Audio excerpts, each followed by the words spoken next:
Hi readers, Lee here. Welcome back to my channel, Lila Wanders and Reads, and I did not put these on like I was supposed to. Anywho, welcome to book haul day. I'm trying to do fewer book hauls because in my mind, I'm trying to buy fewer books. In reality, that is not working out. I just put 3 books in my shopping cart on Amazon. However, that is not why we're here.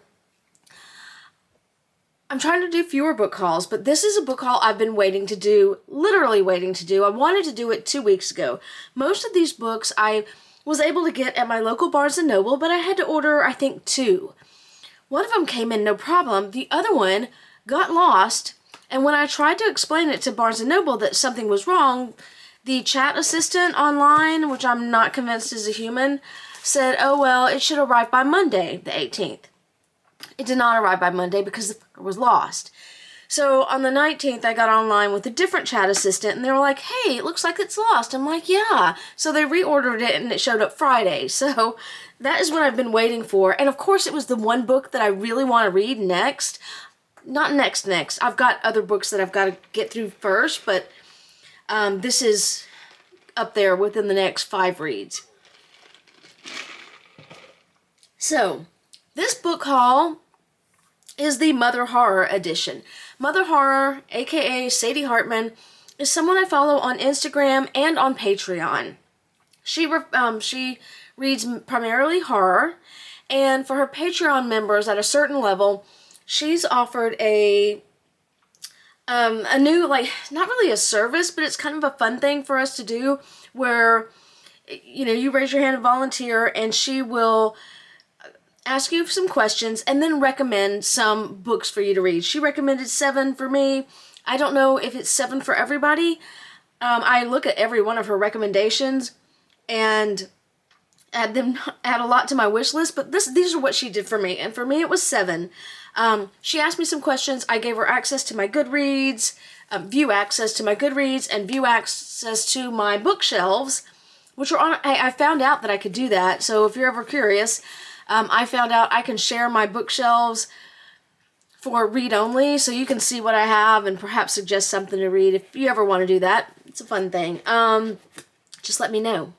So, what I appreciate, I'm going to go through these books, is one of these books I had, 2 of these books I had been kind of peripherally aware of, but the rest of them, never heard of them. It would have been all too easy for her to look at my Goodreads and look at my bookshelves and say, oh, she has all these, let me just recommend those that she already has. But no, Sadie didn't do that. She recommended books based on the questions she asked me, my answers, and what my answers revealed about me. So I'm really excited to read all these, and I got a bonus book and 2 more bonus books because of this haul in my Amazon cart right now.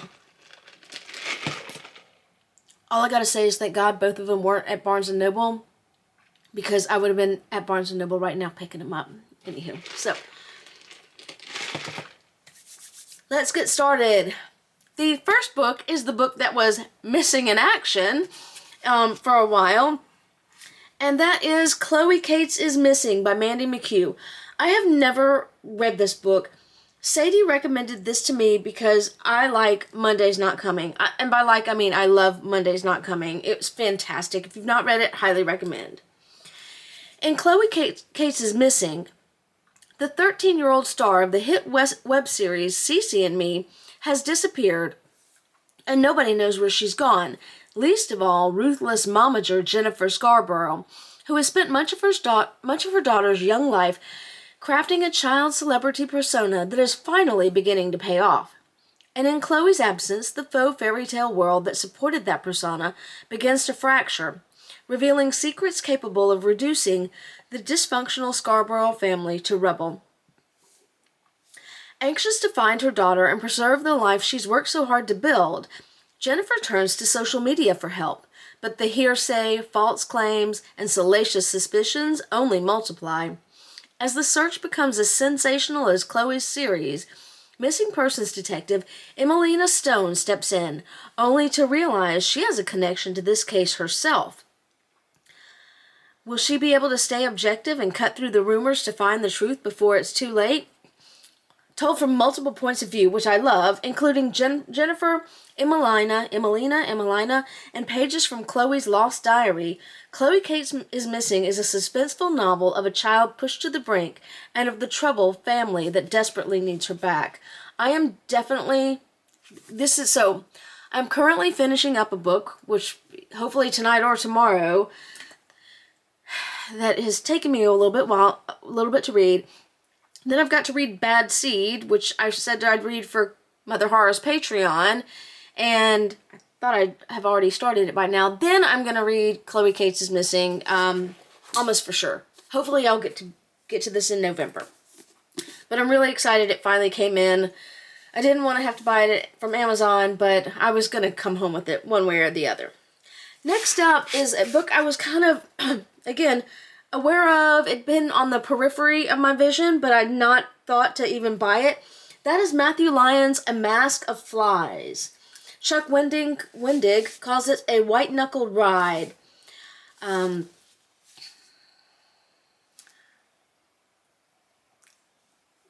This is a pulse-pounding crime horror epic about a criminal on the run, the deadly family secrets she unearths along the way, and the sinister monster from her past that has gotten a taste for her blood and won't sleep until she's dead.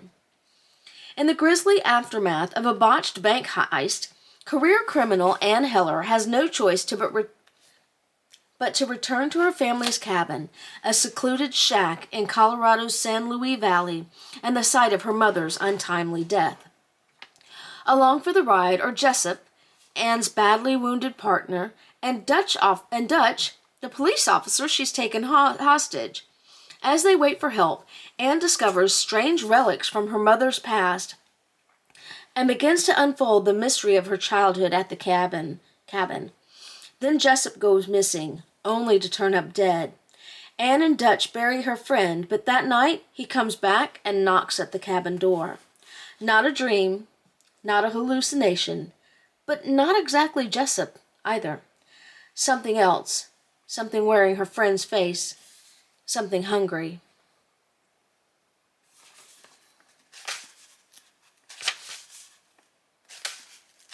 This one looks pretty good too. Again, I had seen the picture, the cover of this on Instagram or someplace, but I'd not even considered it. So I'm really glad Sadie turned me on to that book. I will get to that hopefully soon. Next up is one that Stephen King also recommended on Twitter recently before he got off. That is C.J. Cooke's The Nesting. I have a couple other books by C.J. Cooke. I feel like I might have read one recently, but I might not have. Architect Tom Faraday is determined to finish the high-concept, environmentally friendly home he's building in Norway, in the same place where he lost his wife, Aurelia, to suicide. It was their dream house, and he wants to honor her with it. Lexi Ellis takes a job as his nanny and immediately falls in love with his two young daughters, especially Gaia. But something feels off in the isolated house nestled in the forest along the fjord. Lexi sees mysterious muddy footprints inside the home. Aurelia's diary appears in Lexi's room one day, and Gaia keeps telling her about seeing the terrifying sad lady. Soon, Lexi suspects that Aurelia didn't kill herself, and that they are all in danger from something far more sinister lurking around them.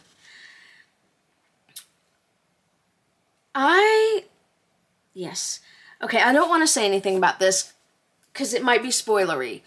But Sadie recently read this and posted a review on Patreon, and it was not that great a review. There were some issues that she had with it. But she said that the characters are largely unlikable, and maybe she was talking just about the main character, Lexi.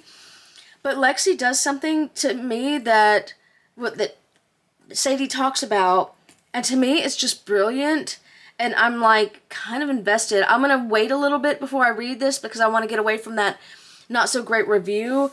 But the thing that is unlikable that Lexi does, I kind of like. I mean, I think it's shitty, but I'm about that kind of petty shitty. Next up is one I had not The next two, actually the next four, were not on my radar at all. Next up is Desert Creatures by Chronister. I love this cover. I had not heard anything about this.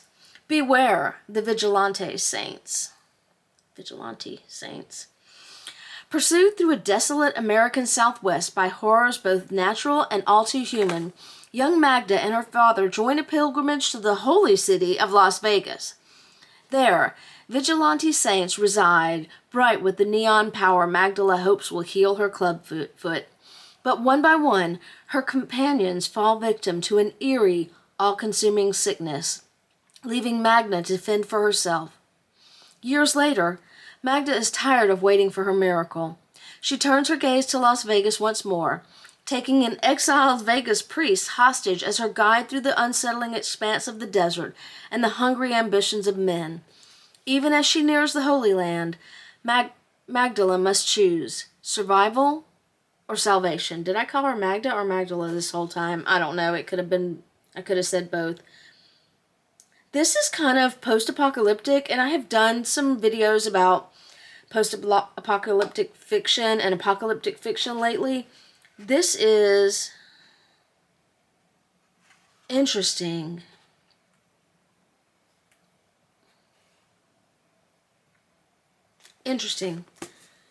I will have to find a time to read that. Okay, next up, Sacrificial Animals by Kailee Pederson. Again, not on my radar at all. Okay, let me just stop and address the elephant in the room. I know I'm going to read Chloe Cates is Missing really soon. I've been wanting to read this since I heard about it. It's right up my alley. All the rest of these, I'm going to try to get to, and I don't want to keep saying that after every book. I'm going to try to get to that soon, because we all know I've got a shit ton of books, and I'm going to get to them when I get to them. So, until then, let's just enjoy where we are right now. So I'm going to try to stop saying that. Now, Sacrificial Animals by Kailee Pederson. The last thing Nick Morrow expected to receive was an invitation from his father to return home. When he left rural Nebraska behind, he believed he was leaving everything, including his abusive father, Carlisle, and the farm that loomed so large in memory, there forever. But neither Nick nor his brother, Joshua, disowned for marrying Amelia. There's a lot of fucking clauses in here. A woman of Asian descent, yet another one. Okay, I'm going to just skip those. Neither Nick nor his brother can ignore such a summons from their father, who hopes for a deathbed reconciliation. Irrationally angry. Predictably, Joshua and Carlisle quickly warm to each other while Nick and Amelia are left to their own devices. Nick puts the time to good use, and his flirtation with Amelia blooms into romance. What?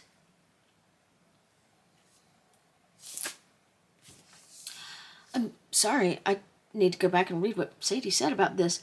Though not long after the affair turns intimate, Nick begins to suspect that Amelia's interest in him may have sinister and possibly even ancient motivations.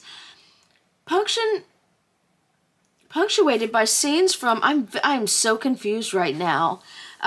Punctuated by scenes from Nick's adolescent years, when memories of a queer awakening and a shadowy presence stalking the farm altered the trajectory of his life forever.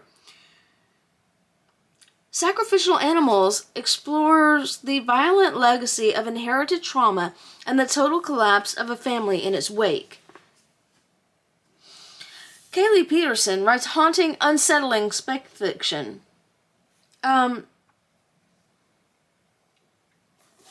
So, Nick had a queer awakening when he was a kid. He gets an invitation for him and his brother to come home. His brother's been disowned already for marrying a woman who's Asian. And then they come home, his brother and his dad become BFFs, and Nick and Amelia start screwing. Honestly, this sounds fascinating. So it goes from then, moonlight slashes open the boy's face like a luminous wound. That might be too descriptive to me. I don't have a problem with the wound. It's just sometimes We'll see if it gets a little much. Okay, so that's then. Moonlight Wound. Now, at 43, Nick has emptied himself of all nostalgia. This is weird, and I think I like it. I'm going to give this a shot. Soon. Okay. Alright, next up. I don't know if I mentioned at the beginning, but I did. There's a bonus book involved in here. One that Sadie did not recommend-ish. But the next one she did recommend was The Secret History of Witches by Louisa Morgan. This goes perfect in my feminist shit that I'm on right now. Still trying to switch it up, make sure it's fresh and keep fresh. But I'm focusing on feminist books and books about women in 2025, by and about. So, in A Secret History of Witches, there is nothing on the back or on the front. So I can't tell you about this, which is really disappointing. Here's what it does say. If it's true, ma petite, if they discover what we are, they will try to kill us. A sweeping historical saga that traces 5 generations of fiercely powerful mothers and daughters, witches, whose magical inheritance is both a dangerous threat and an extraordinary gift. So Sadie recently read and finished this and did, I think, a review of it on Patreon. And then she started reading, and I'll start reading, The Great Witch of Brittany by Louisa Morgan. Also, that's kind of a no-shitter, right? So this one does tell what it's about. But when I turned to look at it, when I got this book home today, I got to remember to log it into my app, I realized there's 2 other books in the series. So those are in my Amazon cart right now. I'm trying to wait till next payday, but, we'll see how that works. So on this one, which is, I guess, the 4th book, I don't think it matters. I don't think it's there. I think each can be read as a standalone, from what I'm guessing. Ursule Ochier has been raised on stories of the great witches of the past, but the only magic she knows are the false spells her mother weaves over the gullible women who visit their fortune-telling caravan. Everything changes when Ursule comes of age and a spark of power flares to life. I'm trying to slow down and read better. Jesus, Lee. Guided by an ancient grimoire and the whispers of her ancestors, Ursule is destined to walk the same path as the great witches of old. But first, the Ochier magical lineage must survive. I feel like I'm in school, trying to read aloud while everybody watches you. Danger hovers over Ursule. Will she be able to escape the bloodlust of the mob and the flames of the pyre? I don't know. So anyway, this is going into, first of all, this is going to be logged in on my app, but then those are going into my Witchy Woman pile of books. Okay, 2 more to go. This next one is also one that looks really, really good. First of all, I love the cover. It's keys, it's bones, it's botanical looking. This is The Skeleton Key by Erin Kelly. Had not even heard of this.